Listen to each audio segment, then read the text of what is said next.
The sun hung heavy over the plains of Chaldea, a searing disk that offered no comfort to the broken spirits gathered along the muddy banks of the river Chebar. Among these displaced souls stood Ezekiel, a priest whose hands were meant for the sacred vessels of the temple in Jerusalem, but now felt only the grit of Babylonian soil. It was the 5th year of King Jehoiakim's captivity, a time when the memories of the holy city were fading like a dream upon waking, replaced by the relentless rhythm of forced labor. The river Chebar had become a liquid boundary of sorrow, a place where the Jewish exiles sat by the water and wept as they remembered the lost glory of Zion. They were captives in a land that worshipped stone and wood, far from the mountain of God. For Ezekiel, the agonizing silence of God was the heaviest burden of all.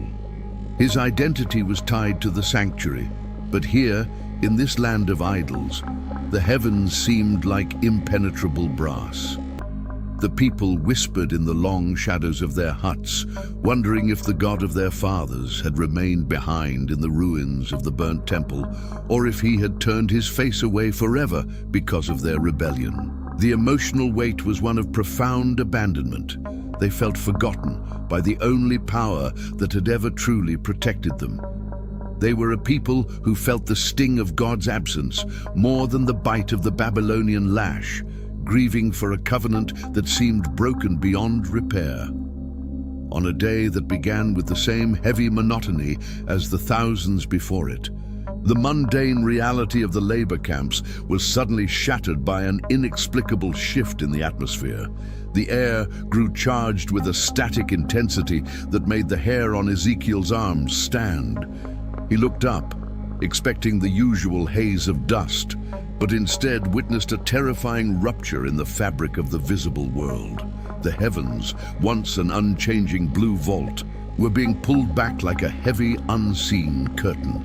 This was not a slow transition of weather, but a violent supernatural breach that defied the laws of the natural order.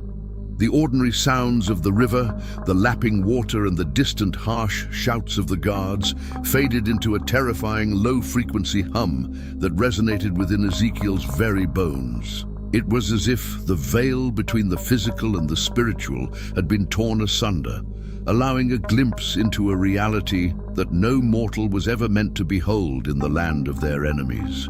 Before we continue, subscribe to the channel and tell us in the comments where you're watching from. From the north, a massive cloud began to roll across the horizon. It was not a gathering of a seasonal rainstorm, but a colossal, dense mountain of darkness, moving with an unnatural speed, cutting through the sky like a celestial blade. Within this cloud was a whirlwind of immense power that seemed to pull the very air into its center. But it was the fire that truly defied human description. It was an enfolding fire, a flame that did not merely burn outward, but seemed to catch itself, folding inward and outward in a continuous, self-sustaining loop of blinding light. There was no smoke, only a terrifyingly pure energy that emanated from the heart of the storm. As the cloud drew nearer, the darkness was pierced by a brilliance that blinded the mortal eye. At its center, Ezekiel discerned a glow unlike anything he had ever seen in the smithies of Babylon. This was the hashmail, a radiant amber-colored luster that emanated from the midst of the fire like molten gold in a furnace. It was a color that belonged to another realm, a radiance that felt like a physical weight on the soul. The radiance seemed to pulse with a life of its own, casting long, flickering shadows across the parched earth. This was no meteorological anomaly or a simple trick of the desert heat. The precision of the movement and the sheer scale of the majesty indicated a deliberate, calculated visitation that defied everything Ezekiel knew of the world. Ezekiel, standing at the edge of the water, felt the crushing pressure of a divine presence that struck straight at his soul. The laws of physics were being suspended before his eyes. Something was emerging from the heart of the amber fire, something that possessed the likeness of life, but the substance of eternity. Ezekiel realized with a jolt of holy terror that the God of Israel had not stayed in Jerusalem. He had followed his people into the dust of their exile. The realization was life-altering, for if God was here, then the exile was not the end of their story, but the beginning of a new, terrifying encounter that would redefine their understanding of the Almighty forever. Out of the heart of the enfolding fire and the amber radiance of the hashmale, the forms began to coalesce. These were not mere ghosts or shimmering heat mirages born of the Babylonian sun. They possessed a terrifying, solid reality that challenged the limits of human perception. As Ezekiel watched, his breath hitching in his chest, 4 distinct figures emerged from the luminescence. At a distance, they bore the general likeness of men, standing upright and possessing a dignified stature. Yet as they drew closer, the impossibility of their form became agonizingly clear. These were the cherubim, the celestial guardians of the divine presence, manifesting in a way that bridged the gap between the animal, the human, and the divine. Each of these 4 living creatures was a masterpiece of symbolic complexity, a living testament to the multifaceted nature of the Creator they served. Their limbs shone with the luster of burnished bronze, sparkling like the surface of a sunlit sea. Their most striking feature was their heads, for each creature possessed not 1, but 4 distinct faces, looking out toward the 4 corners of the universe. To the front, the face of a man gazed with an expression of profound wisdom and intellect, representing the pinnacle of God's earthly creation. To the right, the face of a lion roared with a silent, majestic strength, symbolizing the sovereignty and boldness of a king. To the left, the face of an ox stood as a testament to tireless service and the strength of the earth, while to the back the face of an eagle looked upward with piercing eyes, representing the transcendence and swiftness of the heavens. These were not merely masks, they were the concentrated essences of all life, united in a singular, terrifying purpose. Beneath their wings, Ezekiel could see the likeness of human hands, suggesting that while they were supernatural, they were capable of acting within the physical world with precision. Their wings were a marvel of celestial engineering. Each creature had 4. 2 were stretched upward, touching the wing of the creature beside it to form a continuous, unbroken square of golden light. This formation represented a perfect unity, an unbreakable bond between the messengers of the Almighty. The other 2 wings were folded downward, covering their bodies in a gesture of profound humility before the holiness they carried. When they moved, they did not turn their bodies as a man might. Instead, they moved in the direction of any of their 4 faces, gliding with an absolute, unwavering precision. There was no hesitation, no correction, of course, and no friction against the air. They moved wherever the Spirit directed them, a perfect synchronization of divine will and creaturely action that made the mechanical movements of the Babylonian armies look clumsy and fragmented. The speed of their movement was beyond the reach of human eyes to fully track. Ezekiel perceived them as flashes of lightning, zigzagging across the firmament with a velocity that defied the heavy atmosphere of the riverbank. This was not merely physical speed, it was the immediate execution of the divine will. Between the thought of God and the action of the cherubim, there was no gap. They were the extensions of a power that required no time to manifest its decrees. As they moved, the space between them was not empty. It was filled with a churning, living fire. Ezekiel saw what looked like burning coals of fire, glowing with an intensity that surpassed the hottest furnace in the city of Babylon. Torches of brilliant light moved to and fro between the living creatures, darting like spirits within the storm, their flames never consuming the beings they inhabited. This internal fire was not a destructive force, but a purifying one. It flickered and flared with a rhythmic pulse, casting a brilliant, dancing light upon the burnished bronze of the creature's legs. Every movement they made was accompanied by this surging energy, a reminder that the presence of the Almighty is inseparable from the fire of His holiness. The air around the river Chebar was now charged with the scent of ozone and the overwhelming heat of a divine furnace. Ezekiel felt the vibration of their movement in his marrow. As they glided, the ground shuddered with wheels. As the four living creatures glided forward across the parched Babylonian earth, his attention was drawn from their celestial faces to the ground beneath their burnished feet. There, appearing as if birthed from the very vibrations of the charged air, were four wheels, one positioned beside each of the cherubim. These were the Ophanim, beings of such strange and complex beauty that they defied every mechanical law known to the craftsmen of the ancient world. They did not resemble the heavy, mud-caked wheels of the Babylonian war chariots that had rumbled through the broken gates of Jerusalem. Instead, they gleamed with the brilliance of beryl, a gemstone that captured the golden-green hue of a setting sun, reflecting off a deep, calm sea. The light they emitted was internal, a translucent, pulsing glow that made them appear as though they were crafted from solidified heavenly fire. The geometry of these wheels was an impossibility to the human eye, a riddle of form and function that left Ezekiel breathless. He perceived them as a wheel within a wheel, not two wheels side by side, but two concentric circles of light intersecting at perfect right angles to form a spherical cage of motion. This divine architecture served a specific purpose. It allowed the chariot of God to move in any direction without ever needing to turn. There was no pivoting, no slowing down to adjust a course, and no friction against physical constraints. When the Spirit of God commanded a movement, the wheels simply moved, their complex structure accommodating the shift in direction instantaneously.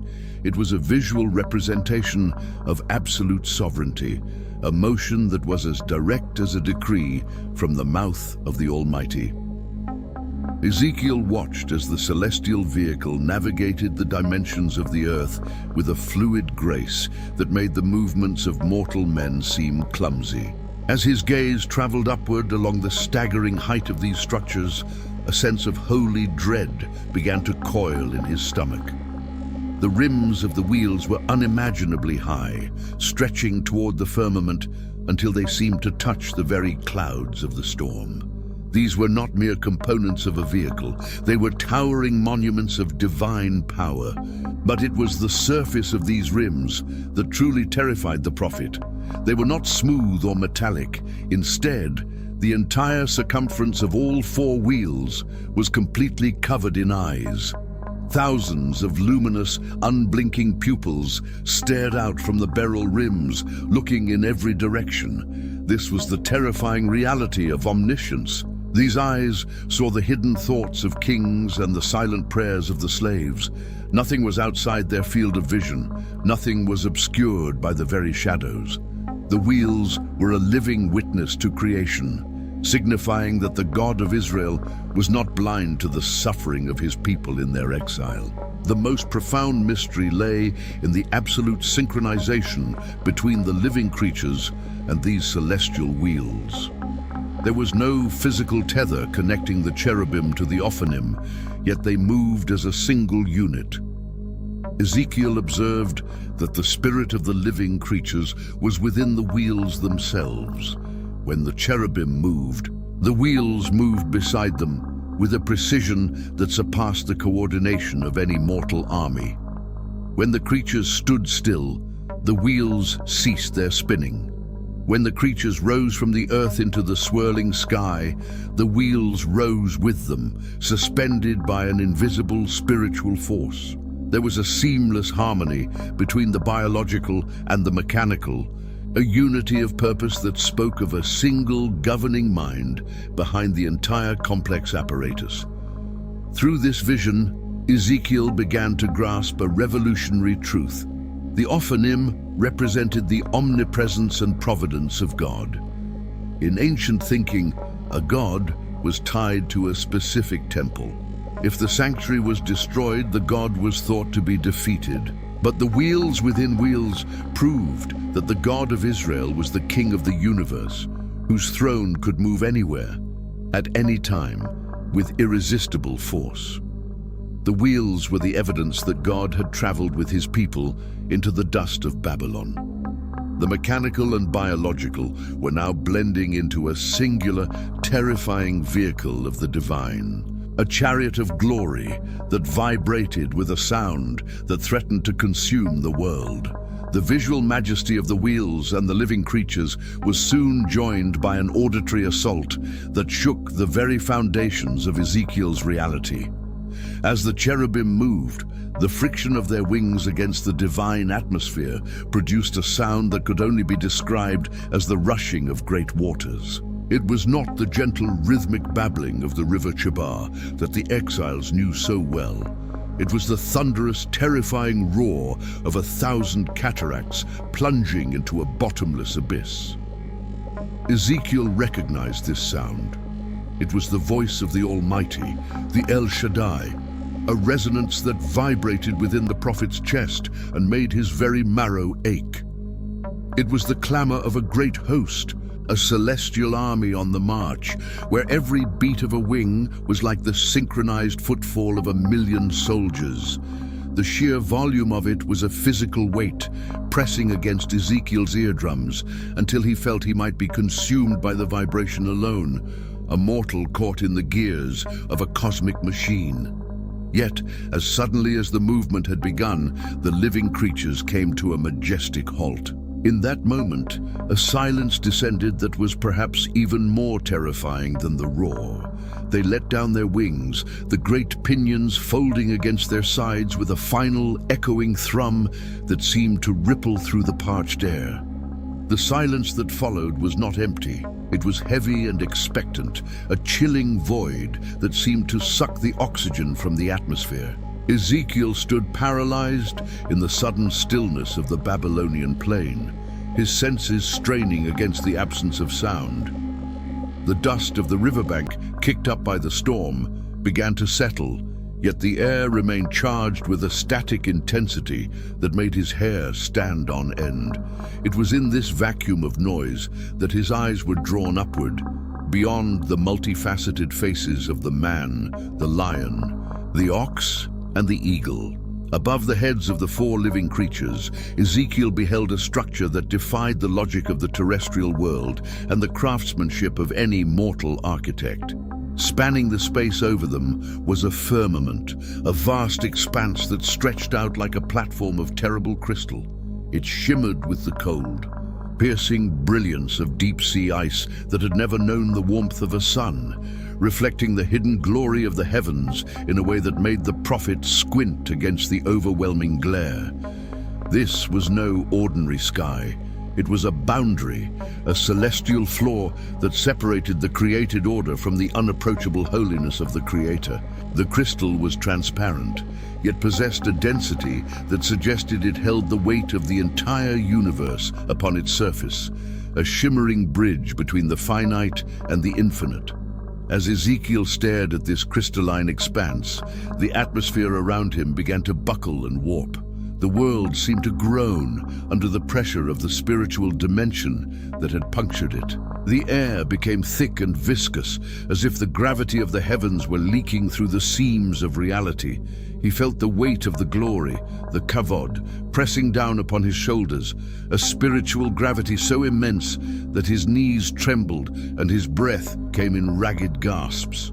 The labor camps of Babylon, the mud-brick city walls, and the distant cries of the guards felt like paper-thin illusions compared to the crushing reality of this vision. His senses were overloaded, his mind reeling as it tried to compute the scale of a platform that housed the footsteps of the divine. He was witnessing the collapse of the veil between worlds. The contrast was absolute and agonizing. Below him was the parched dirt of exile and the bitter memory of a destroyed temple in Jerusalem. Above him was the terrifying purity of the crystal firmament, a blinding architecture that spoke of a kingdom that no Babylonian king could ever hope to conquer. Ezekiel felt his insignificance more acutely than ever before. He was a mere man of clay, a priest without an altar, standing beneath a sea of celestial glass. The silence persisted, ringing in his ears, until a new sound broke the stillness. It did not come from the wings or the wheels, nor did it originate from the earth below. It was a resonance that emanated from the fabric of the crystal expanse itself, a voice that was both a whisper and a thunderclap. It echoed from the heights above the expanse, a call that transcended human language, demanding that Ezekiel look even higher, where the true source of this impossible chariot waited to reveal the ultimate secret. The voice that resonated from the heights above the crystal expanse drew Ezekiel's gaze further into the celestial peaks, where the shimmering platform met a majesty that surpassed all previous wonders. There, resting upon the translucent floor of the heavens, he beheld the likeness of a throne.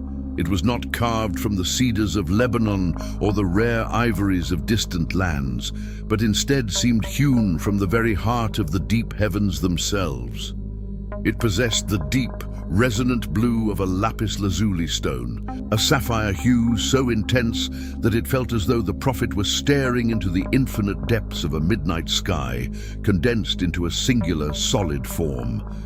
This celestial seat radiated a quiet, regal power that anchored the swirling chaos of the vision below. It served as the epicenter of the entire universe, a stable point around which the wheels and the living creatures revolved with an air of subservient grace. Resting upon this sapphire throne was a figure that shattered Ezekiel's remaining grasp on the mundane world.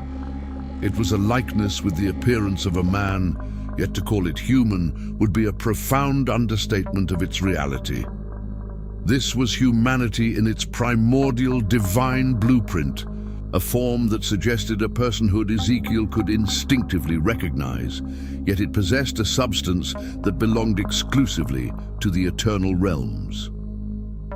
From the waist upward, the figure glowed with the blinding brilliance of Hashmal, that mysterious electrum that seemed to burn with an internal light.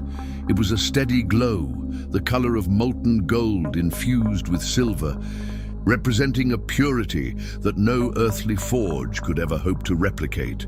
Below the waist, the appearance shifted into a consuming fire, a radiant heat that cascaded down the throne like a waterfall of white-hot embers. The figure was a divine paradox of stability and motion, an entity existing in a state of holy energy. Surrounding this enthroned majesty was a brightness that defied the terrifying nature of the storm. It was a halo of light, a circular radiance that encircled the throne with the soft, multifaceted colors of a rainbow appearing on a day of heavy rain. Amidst the deafening thunder of the wings, this rainbow stood as a silent testament to an ancient covenant. Its colors were vibrant, translucent, cutting through the thick, smoky atmosphere of the vision with a gentleness that stood in stark contrast to the overwhelming power of the surrounding fire. Yet even this beauty carried a weight that Ezekiel felt in his bones. This was the kavod, the manifest glory of the Lord, the heavy presence of the divine. The word for glory meant heaviness. Mind and Ezekiel now understood the literal truth of that definition. The glory was a spiritual pressure, a density of existence that made the surrounding physical world feel hollow and fragile.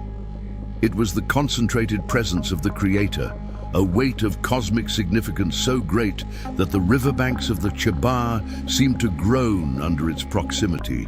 Ezekiel stood as a trembling witness to the source of all existence. The visual splendor was so intense that his mortal eyes began to fail him, his vision blurring as it met the unshielded light of the heavens. Every flicker of the rainbow, every spark from the burning loins of the figure, and every deep blue reflection on the sapphire throne felt like a physical blow to his senses. He realized with a jolt of pure terror that his mortal frame was not designed to endure this level of reality.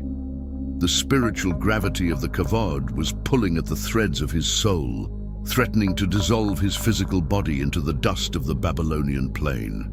He was a creature of clay, standing before the uncreated and eternal fire, a man of unclean lips, seeing the King of Kings. The realization hit him with the force of a tidal wave. His mortal heart could no longer sustain the rhythm of life.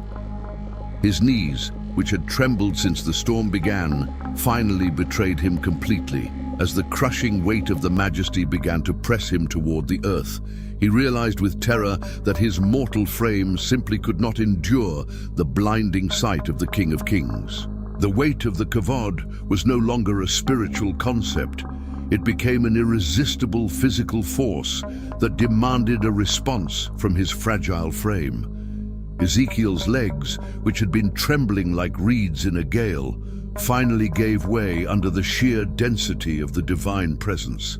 He did not merely kneel, he collapsed, his body folding beneath him as he was driven downward by a holiness that no mortal could withstand. His face struck the dry earth of the Babylonian plains, the grit of the river Chebar Canal pressing against his skin. This was the posture of a creature before its creator, a horizontal surrender, a recognition that in the presence of such reality, the only place for a man of dust was in the dust itself. As he lay there, his eyes squeezed shut against the blinding radiance of the fire and the sapphire throne, the silence of the heavens felt heavier than the roar of the wings. In that moment of profound prostration, Ezekiel felt the crushing weight of his own insignificance. He was a priest whose life had been defined by the rituals of the temple in Jerusalem, a temple that now lay in ruins. He had lived in the shadow of loss, believing, like many captives, that the glory of God had been confined to a specific building on a specific mountain. Now, with his face pressed into the foreign soil of an enemy land, the scale of the vision began to dismantle his understanding of the world. How could he, a captive in a labor camp, be granted a sight that the high priests of old could only dream of? He felt the stain of his humanity, the frailty of his bones, and the impurity of his heart as the radiant heat from the throne above searched the depths of his being. He expected at any second to be consumed, to be burned away like chaff in the presence of the white-hot holiness that emanated from the figure on the throne. Yet, as he lay trembling in the shadow of the chariot, a realization began to pierce through his terror. The presence of the divine chariot here, by the waters of a Babylonian canal, was a theological revolution. It was the ultimate reversal of the exiles' despair. For years, the captives had wept by the rivers of Babylon, wondering if God had forgotten them in their displacement. They believed that by leaving the borders of Israel, they had left the reach of their God. But the moving wheels, the eyes that saw everything, and the creatures that moved with the speed of lightning proved that God was not a prisoner of a ruined temple.